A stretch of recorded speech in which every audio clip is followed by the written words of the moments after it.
people that we usually don't hear. What I want to move to now is in time when history got changed once more. And that is when, if I may please, this is when the people called the Moors came out of North Africa and went into the lands that we now call the European countries. There was no European country that they did not touch. I repeat, there was no European country that they did not go into. The Moors, when they came out and invaded these portions of Europe, came out as both a peaceful and an army people. Let me explain that. There is a story about, is this the face that's launched 1,000 ships? And it is said to be of Helen of Troy. And it is stated that Paris, the young prince, takes an armada of people to bring her back because of her beauty and his love for her, and because of their love for the young Paris, these people followed him like mad. Well, that is a lot of mythology. What isn't a mythology has become worse than a mythology. It's not even a fairy tale. It's a forgotten page that turned about the history of Europe and the history of Africa. It is when a black princess that lived between the lands there of Morocco and of Libya was kidnapped by a German Teutonic captain, and armadas of men came in search of her, which led finally to an invasion by a very large army of mixed African peoples called the Moors. They were called the Moors because they came from Morocco in the name. The Moors of Morocco. The story of this kidnapped princess is one that has gotten buried in the annals of recent time, but was a story told ably in the 14th, 15th century, and was repeated into the 18th century, but then got lost. The Moors invaded most of Europe in 700 AD. The exact date they give is 705 to 706 AD. However, the Moors stayed in many of these lands for 40 and 50 years and left seeds there in the form of children, and their bloodline still is infused into many of the European peoples. The princess, and I want you to remember this because I doubt that you will hear this story anyplace else, and as in most of the classes that I give that are unique with the subject matter, I suggest you go research it, and if you find it to be a lie, or if you find it cannot be supported, or if you find that it is erroneous, please come back and tell me, because I will be the first one to try and change that part of it if it is so. This is a story of how Europe got its name. How Europe got its name. This princess that was kidnapped was a princess, again, Europa.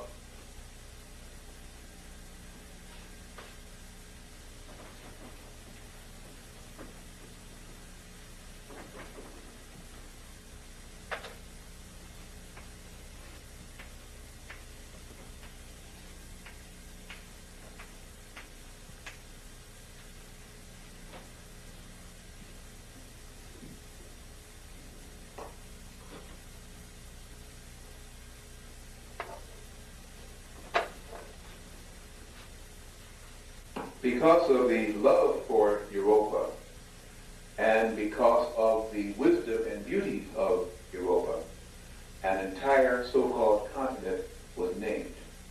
The continent of Europe was named after a black woman. I repeat, the continent of Europe was named after a black woman, the Princess Europa. If you will check very closely into most of not only the Balkan states, but of the states west of the Ural Mountains, and again, you will find that they talk about Air Europa, not Air Europe, Air Europa. They still have European Airlines. And many of the globes and maps, the topographical ones that came out in the 60s and even the early 70s still carried Europe. And in fact, there was a time span when they superimposed the two letters This went on for about 3 years, and then finally they dropped the A. You will sometimes see it written like this.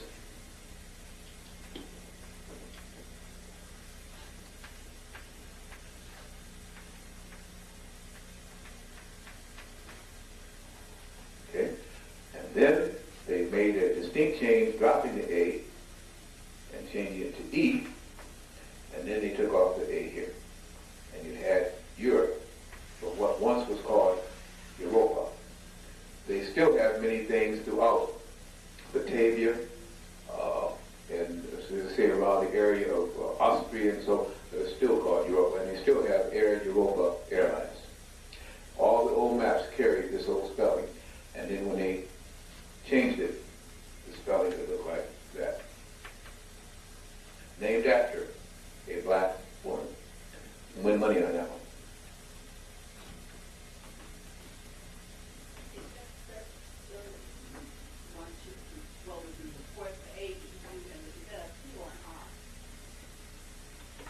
Not sure. Let me go over again. Here? Europe, EU. Okay. Oh, you're right. I missed it. EUR. Europe. Yeah. Okay. I'm sorry. Thank you. Europe and Europa.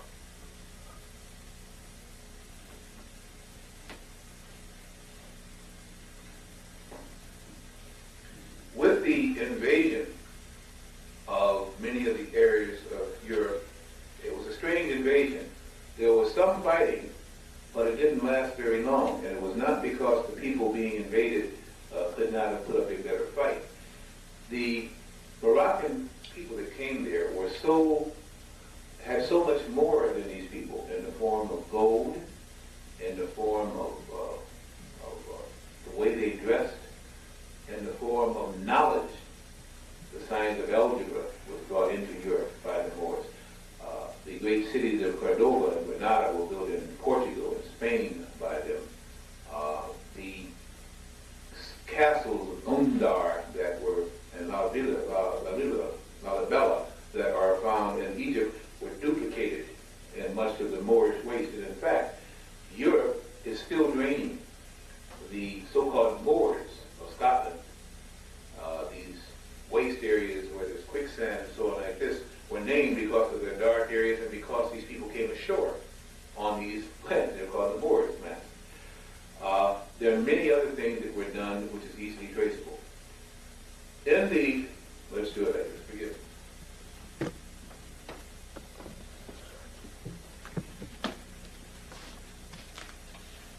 In a book called Nature Knows No Color Line, again by J.D. Rogers, there are a set of pictures which I want to share with you. Rogers went over to Europe, and one of the things that is interesting about the Europeans is they believed in coats of arms. Coats of arms was a way that a family crest or a family symbol and the history of that family, that we call now the genealogy, could easily be traced by remembering their first prominent male ancestor. And from that, tracing from that year that that coat of arms was drawn, they each drew up some kind of way that represented a crest or that coat.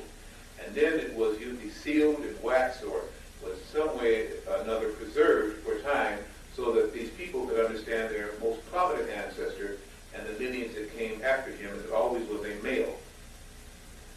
The Moors from Moor, North Africa, when they came into these lands, because they brought with them a higher culture and way of life, usually were fairly assimilated, and people wanted to be with the Moors. This is very unique because in most cases of invasion, especially, the women resent the men that kill their men, resent the men that come in and take over indigenously and so on and so forth. But they had first come in for a while as traders, and then when this event happened and they actually began to spread throughout the land, there was very little resistance to them. And it's unique, but a true part of history. They come in again about 707, 705, 709, and they continue to go. They usually say 705 and 706, but through that period of time. And they pretty much dominated and took over the governments of these people, or so influenced the education of it that it influenced once the government has done it. And they adapted the ways of the Moors. They were so enamored of these Moors that they changed whatever their family names were at this time to that showed that they had been influenced by the Moors. And their firstborn from that time on, they were happy to draw and show was of Moorish blood, which meant that then they had the possibility supposedly of being royal, esteemed, educated, intelligent, whatever it would be traced to what was called the symbology of the Moors. These coats of arms then bear the title of their first Moorish representative in the various lands. So, if you were Italian, and in Italy, again,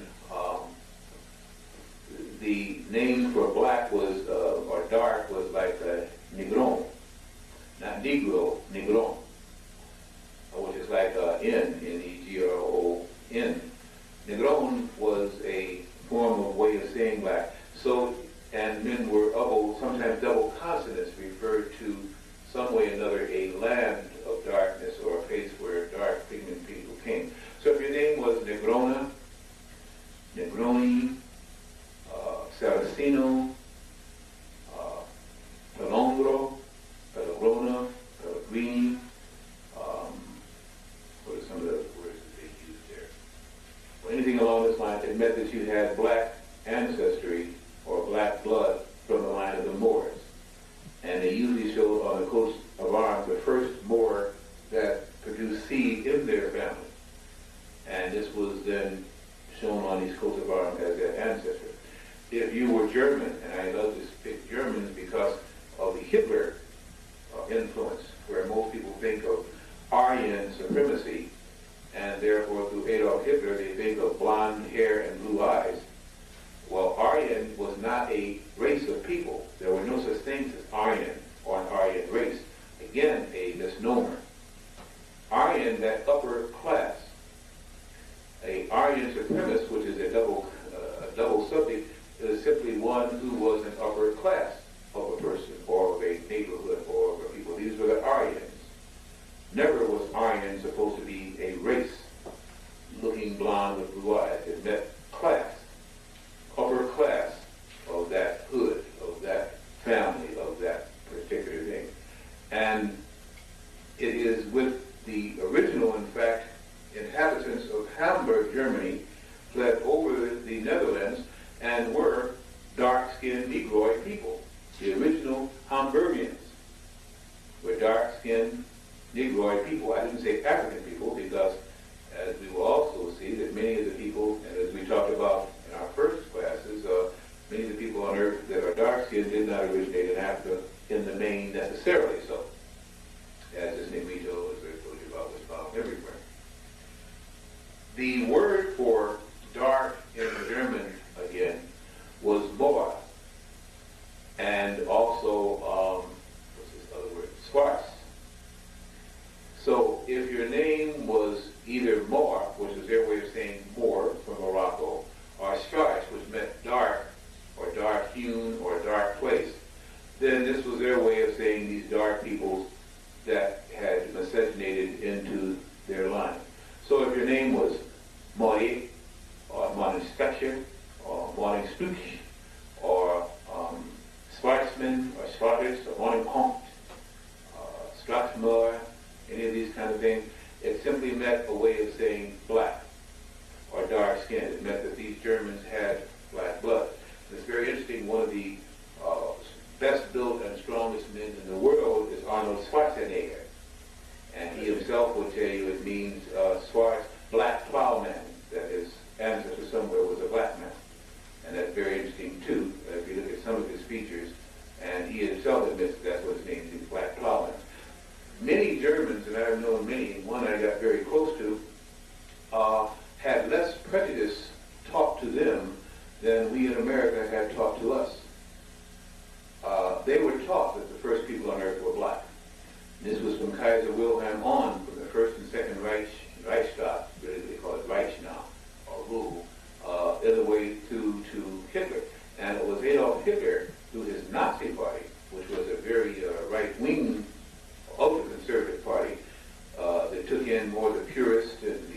fanatics along with these young men in the colleges and universities who needed something to bandy about, and put together this whole cloak and collage, which Hitler himself didn't believe in because, of course, Hitler had blonde hair and blue eyes, didn't he? Didn't he? No. Oh, didn't he? Okay. By the way, that was not his name. Adolf Hitler's real name was Adolf Schicklgruber. Adolf Schicklgruber. He took the name Hitler after his astrologer, when his astrologer died. His astrologer was called Hitler, and he believed very much in astrology and in metaphysics. And he changed the name Schicklgruber. Like a sickle and a Gruber.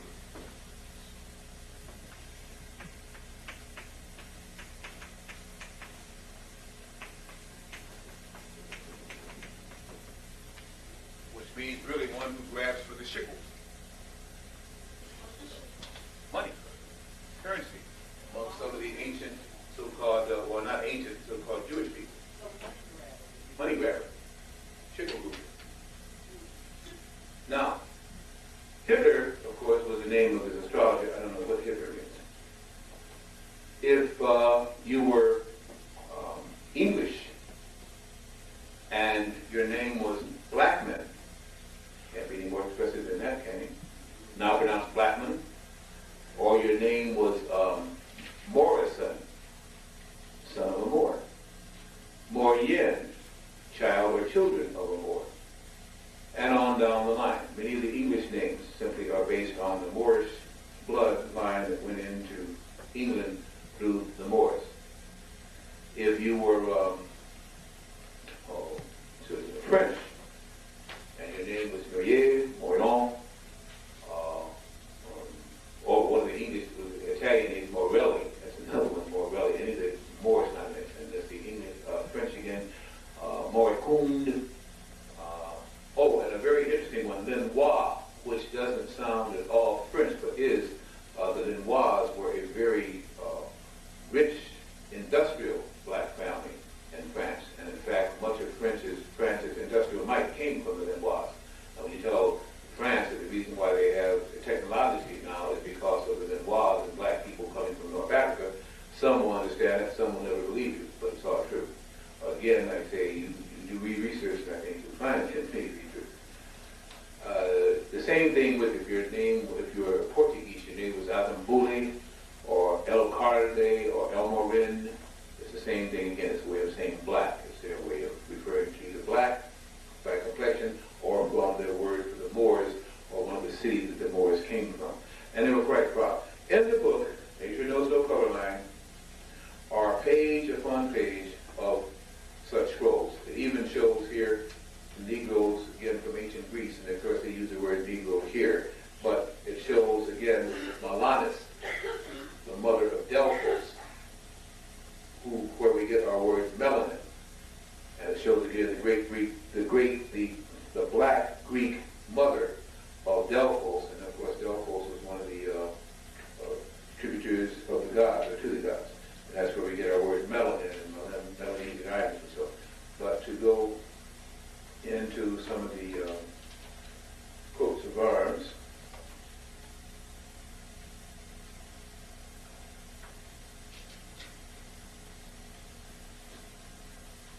tell me I can't find this because I want it. Okay, here are some of them.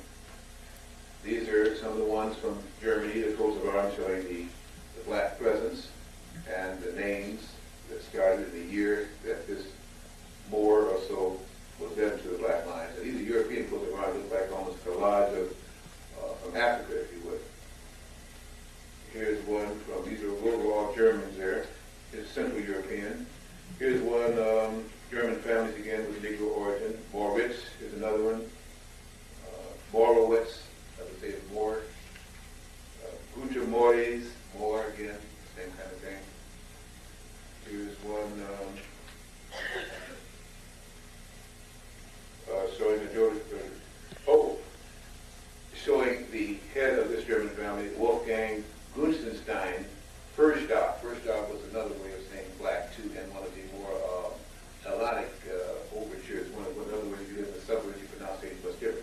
And this one has a cross, or what they call a mitre. This meant that he was a bishop.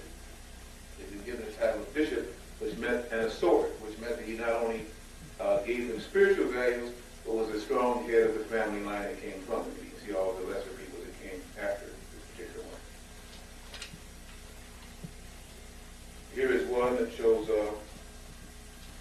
again, German so-called Negroes. And one of the names here given is Della Scala. So if you are opera aficionados, per se, Della Scala, Nicodemus. Okay. So it's right here in the book. And when I say to people, if you just start reading just one writer, J. Rogers, you can get a wealth of knowledge. They still go out and they buy what everybody else tells them to buy, because for many of the so-called educated Negroes, I call them that, they want to give you the scholars that their clique tells you to read.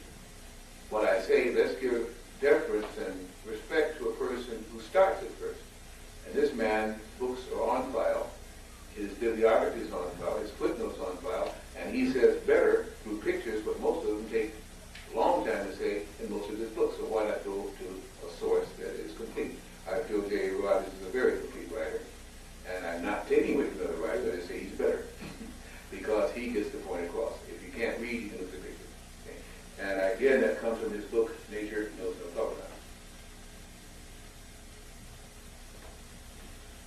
When we also look at the whole concept of European history, we find that there are so many cross lines of melanin-carrying capacity, or black skin, or black blood-producing capacity, crossing into their family lines, and I want to use about 4 or 5, if you will. We hear about Hannibal, and we hear about Hannibal Hamlin, and we hear about the Hannibal of Carthage that crossed the Alps and came to the back door of Italy. But there was another namesake later. The year that I'm going to, not the one 217 BC, that Hannibal, but the year I'm going to use is 1750. You might want to jot that down. The year is 1750. And a Hannibal, again, called Abraham Hannibal, so you should be able to remember him easily, who was of African blood, or was of black blood, or a person carrying melanin, whichever you best choose, with a Negroid, served as a general in the army in Tsarist Russia, which merely meant, like you would say, the pharaohs of Egypt, which I have my confused about that term pharaoh now too, as I do more research. But Tsarist Russia simply meant king Russia, ruler Russia. These were the heads, the Tsars of Russia. This particular Abraham Hannibal had a son through a German white or Caucasoid woman that he married. And their offspring then were mixed bloods, if you would, but they were all considered to be Russians. Now, they had 5 sons. I'm not interested right now in the history of their sons. I'm interested in the one daughter that they had, who they named a very unique name, which therefore is easily traced. Her name was Nadija, or Nadija, Nadejda.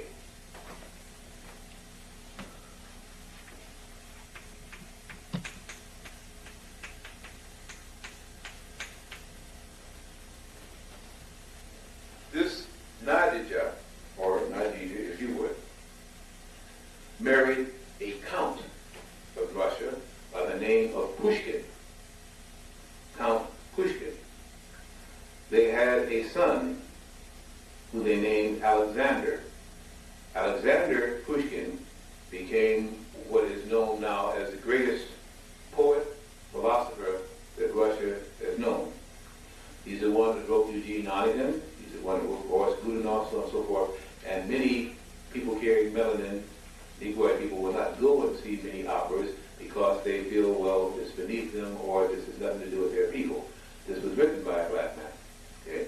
Eugene Onegin, Boris Godunov. And within it tells you of the tale of the Moors, especially with Boris Godunov, and it tells you about the succession of kings and so on like that, hidden within this opera. But only discerned, of course, if you understand that he was a black bloodline and knew. Now, Nadija and Count Pushkin also had a daughter. And the daughter they named Sophie. She therefore was called Sophie Pushkin. Pushkin. Sophie Pushkin became the Countess of Mernberg, M-E-R-N-B-E-R-G. The Countess of Mernberg was Sophie Pushkin, the daughter of Nadija and Count Pushkin in Tsarist Russia. She married Prince Nicholas of Nassau. Prince Nicholas of Nassau. And when the prince was crowned and became therefore the king again, he married her, of course, as a prince. She was his wife as a king, and since he did not have status as a queen, she was simply called, again, a consort. This was the word they used, C-O-N-S-O-R-T, a consort. They had a daughter by the name of Torby, T-O-R-B-Y. This Torby married the Grand Duke Michael of Russia, and Michael was brother to the Tsar, so it went into the highest royalty that Russia had. Michael and Torby had a daughter, and at the insistence of Torby, and they almost broke up their marriage with this because Michael definitely had a name for his daughter, which was not the name that Torby was insisting that her daughter be named, and since it was his daughter, they fell out about it. And it was a long time before this name was finally given, and it was given, and I want you to understand about black pride now, or about something about the uniqueness either in Torby. She wanted her daughter to be named Nadija. That's why it's easy to be traced in history. She had it named after their ancient ancestry, one of the first in the black blood line. And therefore, when this Nadija comes up again, almost 2 centuries later, it's easily traceable because the line is then carried on with the unique name of Nadija. This Nadija married Prince George Mountbatten. He was the second Marquis of Milford Haven, a grandson of Queen Victoria of the English royal family, and father of the Marquis of England until the late 1940s, and any bloodline from that, whether they be cousins or what, has black blood there, and now what is called the English royal family. One of Prince George of England's sisters married Tsar Nicholas of Russia, and this made them a Pushkin descendants, also a relative. There's a second interest into the British and French families. Of course, already was in the Russian family. Cuba, C-O-U-B-A, Cornwallis, was a sweetheart for a very long time, and then later on married Admiral Sir William Cornwallis. Admiral Sir William Cornwallis was a brother of Lord Cornwallis, who was the head of the English Admiralty. He was the admiral of the entire English Navy and fleet. She was a black woman, and she later on saved the life